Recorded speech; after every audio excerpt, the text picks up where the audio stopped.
Good morning हमारे class 9 10 के प्यारे बच्चे। आज हम लोग ग्रामर में चलेंगे। जो आपका रीडिंग सेक्शन चल रहा है और रीडिंग सेक्शन में जो आपका 5 अनसीन पैसेज की श्रृंखला चल रही है। आज की क्लास में अनसीन पैसेज नंबर 4 देखेंगे, मींस चौथा अनसीन पैसेज देखेंगे। तो प्यारे बच्चे अभी तक आपके 3 अनसीन पैसेज करा चुके हैं। इस क्लास में आपका चौथा अनसीन पैसेज मिलेगा और शाम वाली क्लास में आपका 5वां और अंतिम अनसीन पैसेज की क्लास मिलेगी। और इसके साथ साथ शाम वाली क्लास में आपका रीडिंग सेक्शन पूरी तरह से कंप्लीट हो जाएगा। और रीडिंग सेक्शन में क्योंकि इसमें अनसीन ही पैसेज आते हैं तो इसलिए पूरी तरह से रीडिंग सेक्शन कंप्लीट हो जाएगा।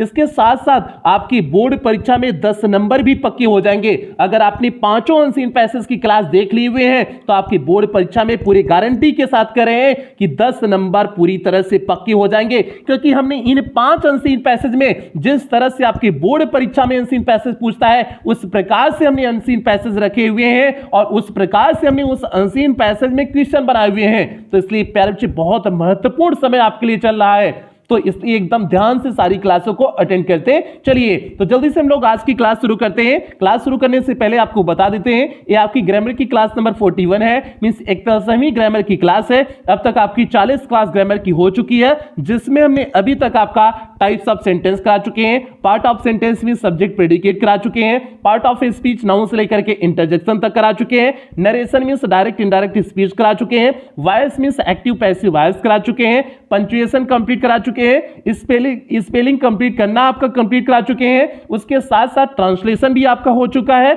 और ये आपका रीडिंग सेक्शन में 3 क्लास हो चुकी है, मींस 3 अनसीन पैसेज करा चुकी हैं। आज की क्लास में आपका चौथा अनसीन पैसेज चल रहा है। यदि इसमें से आपका कुछ भी छूटा हो तो आप चैनल की प्लेलिस्ट में जाइए। चैनल की प्लेलिस्ट में जाएंगे, यदि आप क्लास 10th होंगे तो आपकी अपनी प्लेलिस्ट बनी होगी, UP board class 10th English grammar new syllabus करके आपकी अपनी प्लेलिस्ट बनी होगी। उसमें सारी क्लासेस शेड्यूल वाइज लगी हुई होंगी, तो जहां से भी आपका छोटा है आप वहां से देख करके पूरा कर सकते हैं। इसी तरह से यदि आप क्लास 9th में होंगे तो 9th की ग्रामर की अलग से प्लेलिस्ट बनी है। आप 9th की ग्रामर की प्लेलिस्ट में जाकर के जहां से भी आपका छोटा है आप वहां से देख करके पूरा कर सकते हैं। तो जल्दी से प्यारे बच्चे हम लोग आज की क्लास शुरू करते हैं। और क्लास शुरू करने से पहले यहां पर देखिए आपका अनसीन पैसेज लिखा हुआ है। तो जल्दी से क्लास शुरू करने से पहले जो भी बच्चे चैनल पे पहली बार आए हैं चैनल को सब्सक्राइब कर लें, वीडियो को लाइक कर दें और क्लास 9 10 की हर एक बच्चे तक वीडियो को शेयर अवश्य करेंगे। प्यारे बच्चे ये आपकी जिम्मेदारी है और खास करके जो बच्चे बोर्ड परीक्षा देने वाले हैं उन बच्चों तक वीडियो को पहुंचाओगे, इनसे क्लास 10th के हर एक बच्चे तक वीडियो को पहुंचाओगे, क्योंकि महत्वपूर्ण सेशन इस समय चल रहे हैं। सारी क्लासेस जितनी हो रही हैं सारी इंपॉर्टेंट क्लासेस चल रही हैं, तो प्यारे बच्चे हर एक बच्चे तक अपने साथी तक पहुंचाओगे, ये आपकी जिम्मेदारी है। इस चीज को आपके ऊपर छोड़ रहे हैं। तो जल्दी से देखिए यहां पर आपका पैसेज दिया हुआ है कि आपका पहले यही जो हमने रेड पेन से लिखे हुए हैं नोटिस आपके पैसेज में पहले ऊपर यही दिया हुआ होगा, read the following passage, means नीचे दिए हुए पैसेज को पढ़िए एंड आंसर दी क्वेश्चंस, और उत्तर दीजिए प्रश्नों के दैट फॉलोज, जो पूछे गए हैं, जो पूछे गए प्रश्न हैं उनके उत्तर दीजिए। तो प्यारे बच्चे जल्दी से हम लोग पहले पैसेज पढ़ लेते हैं। पहले हम लोग पूरा पैसेज पढ़ेंगे और बहुत सारे बच्चे प्रश्न करते हैं कि सर पहले पैसेज पढ़ लें या फिर पहले क्वेश्चन ही पढ़ लें उसके बाद पैसेज पढ़ें। तो प्यारे बच्चे ये पूरी तरह से फ्लॉप आइडिया है कि पहले प्रश्न पढ़ लें फिर उसके बाद पैसेज पढ़ें। बिल्कुल नहीं, पहले आप पूरा पैसेज पढ़ लो। पैसेज पढ़ने के बाद एक बार सरसरी नजर से पैसेज पढ़ने के बाद उसके बाद एक बार क्वेश्चन भी देख लेना, फिर दोबारा पैसेज पढ़ना, क्योंकि एक बार पैसेज पढ़ने के बाद आपको अर्थ नहीं निकल जाएगा, आपको दोबारा पैसेज पढ़ने की जरूरत पड़ेगी। तो एक बार सरसरी नजर से पूरा पैसेज पढ़िएगा, फिर उसी सरसरी नजर से क्वेश्चन भी देख लीजिएगा। दोबारा जब आप पैसेज पढ़ेंगे तब आपको आइडिया मिल जाएगा कि कहां कौन सा प्रश्न पूछा है और कहां उसका जवाब है। दोबारा पढ़ने के बाद आपको मिलेगा, ऐसे नहीं आप क्वेश्चन पढ़े तो एक ही बार में पूरा आपका पैसेज का अर्थ निकाल लो, सब कुछ कर लो। प्यारे बच्चे इसमें समय देना पड़ेगा, 15 से 20 मिनट 25 मिनट का समय इस पैसेज में आपको देना पड़ेगा, तब सारे क्वेश्चन को बेहतरीन ढंग से आप कर पाओगे। तो इतना आप टाइम मैनेज करके चलना कि 15 से 20 या 25 मिनट का समय इसके लिए आप दे सको, उसके पहले सारे पोर्शन कंप्लीट कर लेना। इस ढंग से करोगे तब आपका पैसेज होगा। तो जल्दी से शुरू करते हैं, आज के पैसेज शुरू करते हैं। तो प्यारे बच्चे देखिए यहां पर पैसेज है, माई ग्रैंड मदर, मेरी दादी माँ, like everybody's grand mother, means सभी लोगों की दादी माँ की तरह है, वाज एन ओल्ड वुमेन, एक बूढ़ी औरत थी। मीन्स मेरी दादी सभी दादी माँ की तरह मेरी भी दादी एक बूढ़ी औरत थी। सी हैड बीन ओल्ड, वह क्या हो चुकी थी, बूढ़ी हो चुकी थी। एंड रिंकल्ड मीन्स होता है झुर्रियां पड़ना, मीन्स उनका चेहरा कैसे हो गया था, झुर्रीदार हो गया था। रिंकल्ड मीन्स झुर्रीदार थी। फॉर दी 20 ईयर्स मीन्स 20 वर्षों say that I had known हर, जितना कि हम उन्हें जानते हैं, मीन्स जब से हम उन्हें जानते हैं तब से 20 वर्षों से उनका चेहरा झुर्रीदार हो गया था। जाहिर सी बात है, दादी माँ है, बुढ़ापे में चेहरा झुर्रीदार हो ही जाता है, चेहरे पे जो है सिकुड़न आ जाती है ना, वही सिकुड़न आना ही झुर्रीदार है। तो प्यार जी यहाँ पर राइटर कह रहे हैं कि पिछले 20 वर्षों से हम देख रहे हैं कि उनका चेहरा क्या हो गया है, झुर्रीदार हो गया है। पीपुल सेड, लोग कहते हैं that she had once was heart people said, लोग कहते हैं that she had once been young and pretty, कि वह एक बार यंग मीन्स जवान थी एंड प्रिटी मीन्स सुंदर थी। लोग ये कहते हैं कि उनका भी एक समय था जब वह जवान और सुंदर थी। And had even had a husband, और यहां तक भी मीन्स इवन मीन्स होता है यहां तक भी, और यहां तक भी हैड अ हस्बैंड, एक पति भी उनका था। But that was hard to believe, लेकिन यह मुश्किल था विश्वास करना। मीन्स ये जो बातें थी यह मुश्किल था विश्वास करना। मिस राइटर कह रहे हैं कि पिछले 20 साल से हम देख रहे हैं उनके चेहरे पे झुर्रीदार चेहरा हो गया है, लेकिन लोग कहते हैं कि वह एक बार जवान थी, सुंदर थी, लेकिन जो है और उनका एक पति भी था। एक राइटर कहता है कि लेकिन हमको विश्वास करना मुश्किल होता है कि वो जवान रही होंगी, सुंदर रही होंगी। तो प्यार से यहां तक बात आती है। आगे माई ग्रैंड फादर्स पोर्ट्रेट, अब यहां तक तो दादी के बारे में बात हो गई, अब दादाजी के बारे में बात हो रही है। अभी दादी जी के बारे में बात हो गई कि उनका चेहरा कैसा है, क्या है, सारी चीजों के बारे में बात हो गई।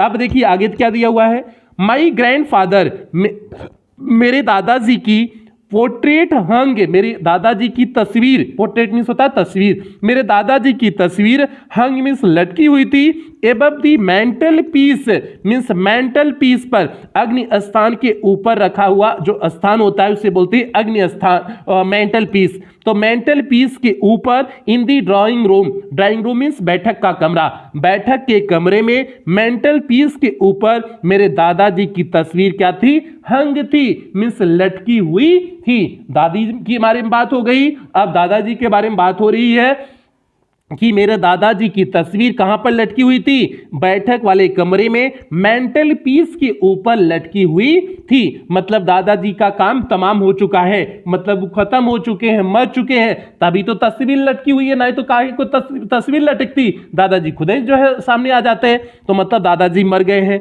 आगे देखना, आगे क्या है आपका, ही और वे पहने हुए हैं अ बिग टर्बन, एक बड़ी पगड़ी, उस तस्वीर में वे एक बड़ी पगड़ी पहने हैं। एंड लूज फिटिंग क्लोथ्स, और ढीले ढाले कपड़े पहने हुए हैं। उस तस्वीर में वे एक पगड़ी पहने हुए हैं और ढीले ढाले कपड़े पहने हुए हैं। हिज लॉन्ग, उनका लंबा, व्हाइट बियर्ड मीन्स सफेद दाढ़ी, covered the best part of his chest, उनके चेस्ट मीन्स छाती के अधिकतर भागों को ढका हुआ था। तो प्यार से यहां पर बेस्ट, अब फिर से इसका अर्थ देख लेना, हिज लॉन्ग, उनकी लंबी, व्हाइट बियर्ड मीन्स सफेद दाढ़ी, कवर्ड मीन्स ढकी हुई थी। दी बेस्ट, बेस्ट मीन्स यहां सर्वोत्तम नहीं होगा, दी बेस्ट यहां अधिकतम होगा, अधिकतम भाग को, पार्ट मीन्स भाग, अधिकतम भाग को ऑफ हिज चेस्ट मीन्स उनकी छाती के, उनके छाती के अधिकतम भाग को उनकी लंबी और सफेद दाढ़ी ढकी हुई थी।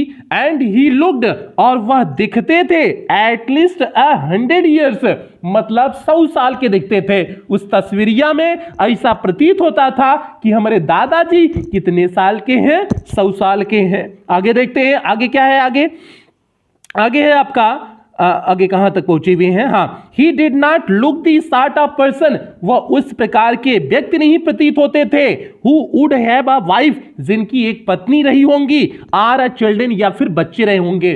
मीन्स उस तस्वीर में वह उस तरह के नहीं प्रतीत होते हैं कि जो है कि उनकी पत्नी रही होंगी कभी, या फिर उनके बच्चे भी कभी रहे होंगे। अब आगे देखना, ही लुक्ड, वह प्रतीत होते हैं एज इफ, मानो कि ही could only have lots and lots of grand children, कि उनके बहुत सारे पोते ही रहे होंगे। मतलब तस्वीरिया में ऐसा प्रतीत होता है कि उनके लड़का और मेहरारू नहीं रहा होगा, उनका तो हमेशा से पोतवा ही रहा होगा।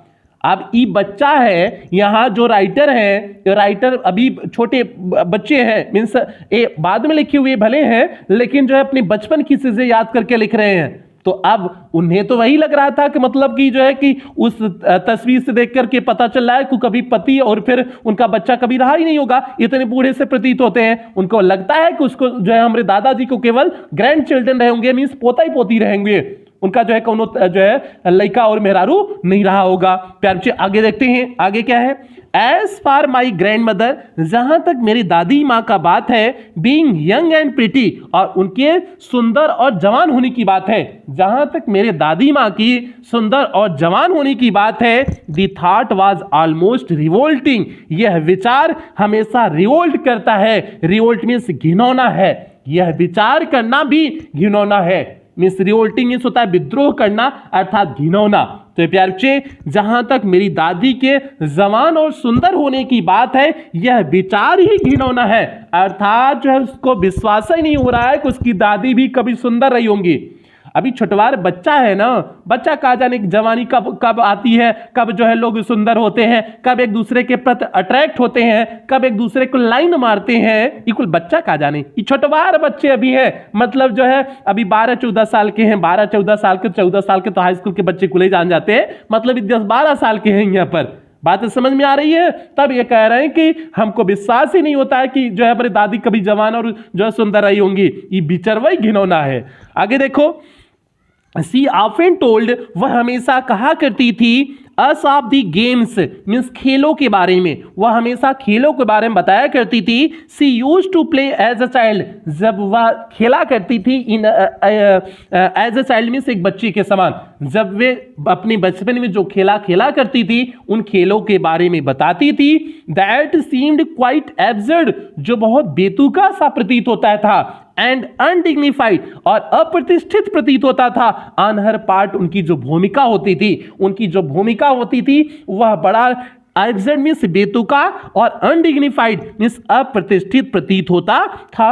एंड वी ट्रीटेड इट, और हम इसके ट्रीट मीन्स इसके प्रति व्यवहार करते थे, लाइक दी फेबल्स मीन्स उन शिक्षाप्रद कहानियों की तरह, आप दी प्रोफेट्स मीन्स प्रोफेट्स के धर्मगुरुओं की, सी यूज टू टेल अस, जिसे वे बताया करती थी, और हम उसके प्रति जो वे कहती थी कि हम इस खेला को खेलते थे, उस खेला को खेलते थे बचपन में, तो इतना बेतुका सा प्रतीत होता था, हम वैसा ही व्यवहार करते थे जब वह शिक्षा प्रति धर्मगुरुओं की शिक्षा प्रति कहानियां बताती थी।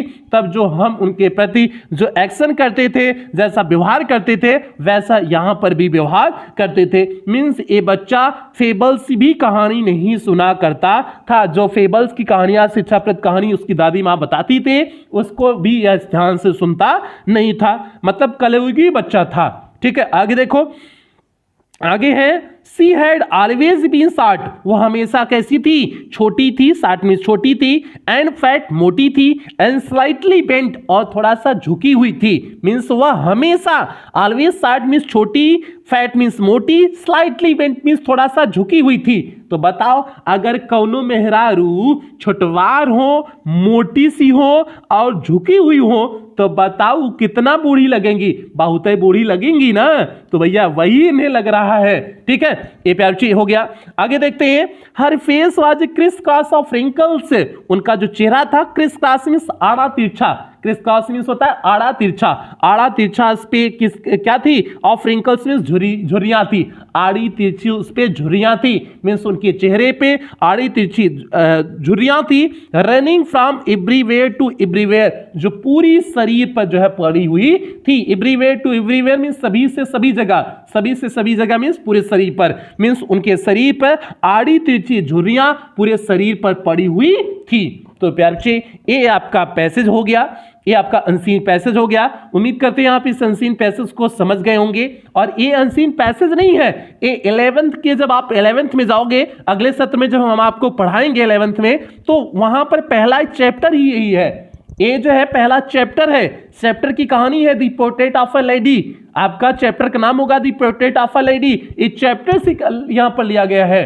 तो प्यारे बच्चे, इस तरह से भी आपकी बोर्ड परीक्षा में पूछा जा सकता है, इसलिए वहां से लिया गया है क्या लिए हुए हैं। तो ये इंपॉर्टेंट है, आपको अगले सत्र में मिलेगा भी। ठीक है, अब चलते हैं आगे इसके प्रश्नों पे चलते हैं और इसके बाद आप इवैल्यूएशन करो, इसका जो है कहानी क्या है, इस चीज को समझो। इसमें इस अनसीन पैसेज में आपने कहानी क्या देखा, दादी माँ की कहानी देखा और उनके दादा की कहानी देखा और एक बच्चे की, 3 लोग के बीच की बात की है। मिस दादी और बच्चे साथ में रहते हैं, दादी बच्चे साथ में रहते हैं, दादी काफी बूढ़ी हो गई हैं और दादा मर चुके हैं, 100 वर्ष के प्रतीत होते हैं तस्वीर में। और उन्हें लगता है कि राइटर को लगता है कि वह जो है कभी ऐसा प्रतीत नहीं होता है कि उनके पास पुत्र या फिर जो है वाइफ पत्नी रही होंगी, उन्हें लगता है कि ऐसा उनके पास केवल पोता ही रहे होंगे। तो ऐसा सारी चीजें इसमें है, ये पूरी कहानी का निष्कर्ष है। अब चलते हैं प्रश्न पे चलते हैं, तो पहले प्रश्न में बेहतरीन ढंग से आपको समझा देंगे। आपकी बोर्ड परीक्षा में हमने आपको बताए हुए हैं 2 प्रश्न पूछा जाएगा, short answer type question 3-3 number के, और 2 very short answer type question रहेगा जो आपके 2-2 नंबर के रहेंगे। Very short answer type question आपके वोकैब बेस पे रहेगा और शॉर्ट आंसर टाइप क्वेश्चन आपके पैसेज में से लिखने के बेस पे रहेगा, इसमें उत्तर बड़ा होगा। अब जल्दी से देखना, पहला क्वेश्चन आपके सामने है, what does the narrator say, narrator ने इस लेखक ने क्या कहा अबाउट हिज ग्रैंडफादर, अपने दादा के बारे में नरेटर ने क्या कहा। तो प्यारे नरेटर ने क्या कहा था कि ऐसा प्रतीत नहीं होता है कि कभी उनकी मेहरारू रही होगी, कभी उनका बच्चा रहा होगा, ऐसा प्रतीत नहीं होता ना, ऐसा प्रतीत होता है कि हमेशा उनका पोता रहा होगा, पोते ही रहे होंगे उनके हमेशा। यही तो नरेटरवा का प्रतीत होता है, जो प्रतीत होता है, जो आपने पढ़ा वही तो आपको लिख देने हैं। तो उत्तर सीधा देखो कैसे लिखोगे, द नरेटर सेज, नरेटर कहता है अबाउट हिज ग्रैंडफादर, अपने दादा के बारे में, नरेटर अपने दादा के बारे में कहता है दैट की हिज ग्रैंडफादर, उनके दादाजी, या फिर यहां पर ही का भी प्रयोग कर सकते थे, या फिर ही का प्रयोग करो या फिर हिज ग्रैंडफादर, दोनों में कुछ लगा दो, कोनो दिक्कत नहीं। His grandfather did not look like a man, उस व्यक्ति के समान नहीं प्रतीत होते थे, who would have a wife, जिनकी कोई पत्नी रही होंगी, आर चिल्ड्रन, या फिर कोई बच्चे होंगे। मीन्स मेरे दादाजी ऐसे प्रतीत नहीं होते थे कि जैसे उनका कोई पत्नी या फिर उनके कोई बच्चे रहे होंगे। It seemed to the narrator, यह नरेटर को प्रतीत होता था दैट हिज ग्रैंडफादर, कि उसके दादा could only have lots of grand children, कि उनके केवल बहुत सारे ग्रैंड चिल्ड्रन ही थे। ग्रैंड चिल्ड्रन मीन्स पोते ही थे। मीन्स नरेटर को ऐसा लगता है कि उनके दादाजी को केवल पोते ही थे, कभी उनको मेहरारू या बच्चे नहीं थे। आपने सटीक उत्तर लिख दिया, जो पूछा आपने पूरे का सटीक उत्तर लिख दिया। तो इसी तरह से लिखोगे उत्तर, फिर से देखो, the narrator says about his grandfather that his grandfather did not look like a man who would have a wife or children. It seem to narrator that his grandfather could only have lots of grandchildren. तो प्यारे आपको इस तरह से लिखने हैं और यहां पर आप सर्च कर लेना, देख लेना आपके ये शब्द कहां पर मिल रहे हैं। तो यहां पर आपको इस लाइन के अंतिम शब्द, अंतिम देखो लाइन में दिया हुआ है, he looked as if he could only have lots of grandchildren. तो आपने यहां से उठा करके लिए हुए हैं, तो इन शब्दों को आप मिला लिया करो उस पैसेज में उस प्रकार के। अगर अर्थ पूरी तरह से क्लियर नहीं है तब के लिए हम बता रहे हैं, अर्थ क्लियर है तो आप डायरेक्ट देख करके लिख सकते हैं, लेकिन क्लियर नहीं है पूरे पैसेज का अर्थ, तो आप उन शब्दों को मिलाने की कोशिश किया करो कि ऐसा ग्रैंडफादर वाली बात कहां पर कही गई थी। तो आप ग्रैंडफादर में, प्रश्न में ग्रैंडफादर पूछा गया है तो आप पैसेज में खोजो ग्रैंडफादर कहां लिखा गया है, तब उसके बाद आपको उत्तर मिल जाएगा ग्रैंडफादर का जहां पर होगा, तो आप वहीं से छाट करके उत्तर लिख देना, आपका कंप्लीट सही हो जाएगा। तो इस तरह से आपको करने हैं। आगे चलते हैं, दूसरे क्वेश्चन में चलते हैं। 3 नंबर का आपका कंप्लीट हुआ। दूसरा question, what thought itself was revolting, कौन सा विचार स्वयं में घिनौना था, कौन सा विचार स्वयं में घिनौना था, जो है घृणास्पद था। तो भैया कौन सा विचार था कि उसकी दादी कभी सुंदर और जवान रही होंगी, यही तो उसको बहुत घिनौना प्रतीत होता था कि ऐसा भी कभी हो सकता था, ऐसा हो रहा होगा, उसको लगता था यही बात ना। तो यही देख लो, the thought itself was revolting, means विचार जो स्वयं में घृणास्पद था, दैट वह था क्या, the grand mother was ईवर young and attractive, means उसकी दादी माँ कभी जवान रही होंगी और जो है अट्रैक्टिव मीन्स सुंदर थी, आकर्षक थी। यह विचार बड़ा उसके प्रति क्या था, घृणास्पद था, मीन्स विद्रोह उत्पन्न करने वाला था। तो प्यारे ये हो गया आपका दूसरा क्वेश्चन। दूसरे क्वेश्चन का उत्तर हो गया the thought itself was revolting that the grand mother was ever young and attractive. ये दूसरा क्वेश्चन कंप्लीट हुआ। आपके शॉर्ट आंसर टाइप क्वेश्चन दोनों कंप्लीट हो गए, लेकिन हमने एक और एक्स्ट्रा बनाए हुए हैं। एक एक्स्ट्रा इसलिए बनाए हैं ताकि आपको पता रहे प्रारूप क्या होता है, क्वेश्चन किस प्रकार से पूछे जाते हैं। तीसरा क्वेश्चन भी हम ले लेते हैं। तीसरा क्वेश्चन देखिए आपकी very short answer type question पे है, अभी very short answer type question नहीं शुरू किए हुए। What does the narrator say, narrator क्या कहता है about the grandmother's face, means दादी माँ के चेहरे के बारे में नरेटर क्या कहता है? तो यही कहता है ना Chris cross of wrinkles, means wrinkles पड़ी हुई थे पूरे उनके चेहरे पर, झुर्रियां पड़ी हुई थी ना, इसे कहोगे। और झुर्रियां कैसी थी? क्रिस क्रॉस थी, आड़ी तिरछे झुर्रियां थी, यही तो कहोगे ना। तो लिखो the narrator says that, narrator कहते हैं कि that face of the old grandmother, बूढ़ी दादी मां का चेहरा, was criss cross of wrinkles, means आड़ी तिरछी झुर्रियों युक्त था, आड़ी तिरछी झुर्रीदार युक्त था। मींस नरेटर कहता है कि उसकी दादी मां का चेहरा आड़ी तिरछी झुर्री से युक्त था। तो प्यारे बच्चे ये हो गया आपका क्वेश्चन नंबर 3 का उत्तर हो गया। और इसके साथ साथ आपका ए वेरी जो शॉर्ट आंसर टाइप क्वेश्चन पूछा जाता है 3-3 नंबर के, वो कंप्लीट हुआ। अब very short answer type question पे चलते हैं जो आपका वाकई बेस होता है और 2-2 नंबर का पूछा जाएगा। तो प्यारे बच्चे यहां देखिए पहला क्वेश्चन देखिए, attempt any 2 of the following, केवल आपको 2 के उत्तर देने हैं। 2 पूछा जाएगा तो केवल 2 के ही उत्तर देने हैं। हमने 3 यहां पर लिखे हुए हैं, एक एक्स्ट्रा बढ़ा दिए हुए हैं, 3 लिखे हुए हैं, आपको 2 ही करने हैं। पहला क्वेश्चन है फाइंड दी वर्ड, मींस उस शब्द को खोजिए इन दी पैरा नंबर फर्स्ट, मींस पहले पैराग्राफ में, विच मींस जिसका मतलब है picture sketch. Picture sketch means तस्वीर जो हम बनाते हैं, स्केच के रूप में जो तस्वीर बनाते हैं उसे जो है क्या कहते हैं? तो बच्चे उसे क्या कहते हैं? पोर्ट्रेट कहते हैं ना। तस्वीर के लिए पोर्ट्रेट शब्द यूज हुआ था ना, पहले पैराग्राफ में देखो आपका पोर्ट्रेट शब्द का यूज हुआ है ना। तो बच्चे यहां पर पहले ही पैराग्राफ में देखोगे कि दादाजी के पोर्ट्रेट की बात किया गया था। देखो पहली लाइन में यहां पर देखो, माई ग्रैंडफादर्स पोर्ट्रेट हंग, तो यहां पर देखो पोर्ट्रेट मीन्स हमने तस्वीर बताया हुआ था ना, मेरे दादाजी की तस्वीर लटकी हुई थी।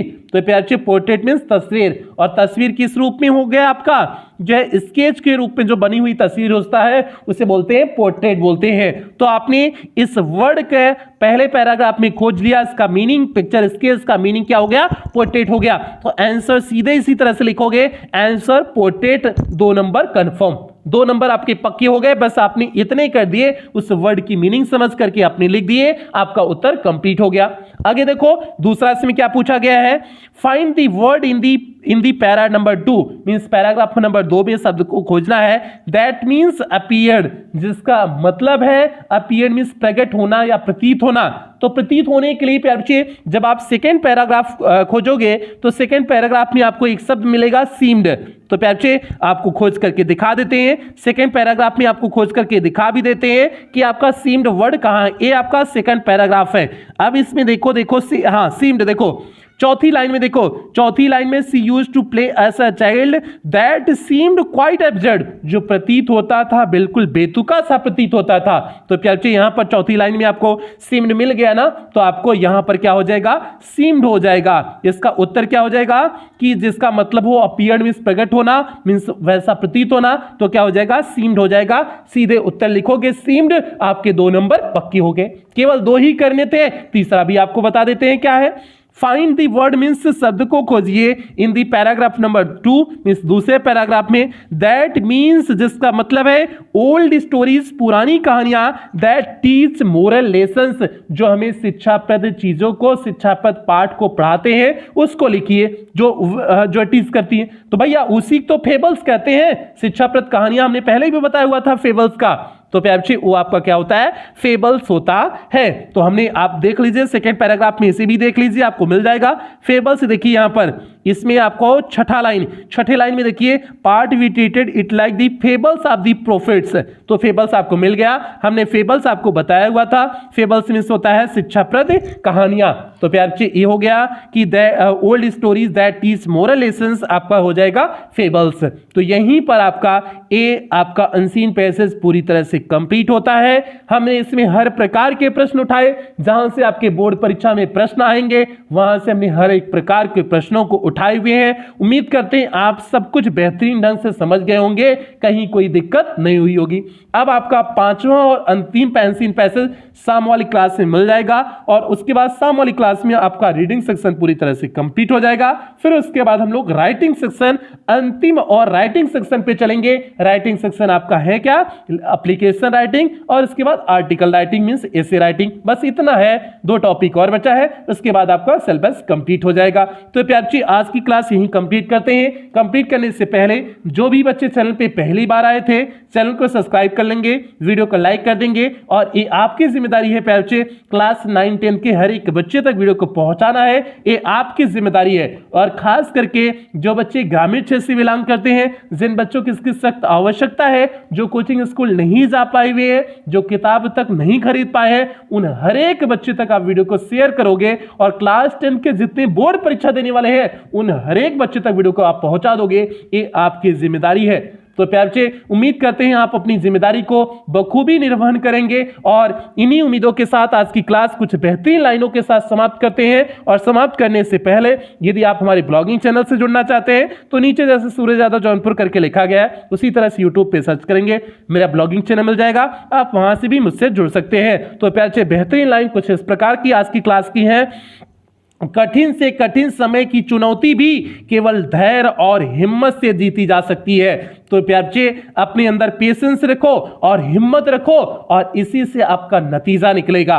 और अगर आप चाहते हो कि एक दिन में एक चैप्टर शुरू करें मींस ये पूरी किताब शुरू करें और एक दिन में खत्म कर दें किताब, ये कभी पॉसिबल नहीं है। आपको उसके लिए पेशेंस रखना पड़ेगा, धैर्य रखना पड़ेगा, समय देना पड़ेगा, 4 10 दिन 20 दिन 25 दिन 1 महीना आपको समय देने पड़ेंगे, तब सारी चीजें बखूबी ढंग से होंगी। तो इसलिए पेशेंस और हिम्मत रखिए हर चीज के लिए, आपको कठिन से कठिन समय आपका निकल जाएगा और जीवन में सफलता मिलेगी। तो प्यारे बच्चे इन्हीं उम्मीदों के साथ आज की क्लास की समाप्ति करते हैं, मिलते हैं शाम वाली क्लास में मिलते हैं। तब तक आप लोग अपना ध्यान रखें, अपने परिवार का ध्यान रखें। लव यू ऑल प्यारे बच्चों।